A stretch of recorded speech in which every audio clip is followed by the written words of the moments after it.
Hello friends, എല്ലാവർക്കും നമസ്കാരം. World health ഓർഗനൈസേഷന്റെ റീസെന്റ് സ്റ്റഡി സൂചിപ്പിക്കുന്നത് ലോൺലിനെസ് നമ്മുടെ ആളുകൾക്കിടയിൽ കൂടിക്കൊണ്ടിരിക്കുന്നു എന്നുള്ളതാണ്.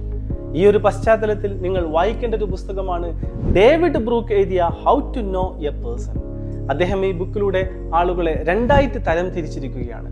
ആദ്യത്തേത് ഇലുമിനേറ്റേഴ്സ്, ജീവിതത്തിൽ ഒരുപാട് ക്യൂരിയോസിറ്റി കൂടെ കൊണ്ട് നടക്കുന്ന ആളുകളായിരിക്കും ഇവർ.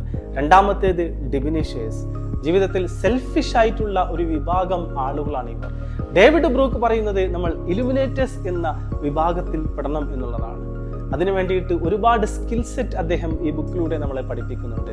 ആദ്യത്തേത് ഗെയ്സ്, നമ്മൾ ആദ്യമായിട്ട് ഒരാളെ കാണുന്ന സമയത്ത് നമ്മളുടെ കംപ്ലീറ്റ് അറ്റൻഷൻ നൽകി വളരെ റെസ്പെക്ട്ഫുൾ ആയിട്ട് അവരെ ട്രീറ്റ് ചെയ്യുവാനുള്ള ഒരു എബിലിറ്റിയെ നമ്മൾ ബിൽഡ് ചെയ്യേണ്ടതായിട്ടുണ്ട്.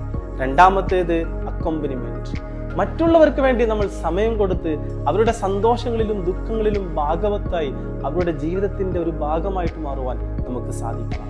മൂന്നാമത്തേത് കോൺവെർസേഷൻ, മറ്റുള്ളവരോടുമായിട്ട് വളരെ ഡീപ്ലി കോൺവെർസേഷൻ നടത്തി അവരോട് കണക്ട് ചെയ്യുവാനുള്ള ഒരു എബിലിറ്റിയെ നമ്മൾ ബിൽഡ് ചെയ്യേണ്ടതായിട്ടുണ്ട്. തീർച്ചയായിട്ടും how to know a person എന്ന ഈ പുസ്തകം വായിക്കുക.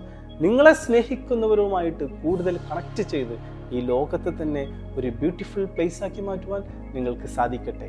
Thank you.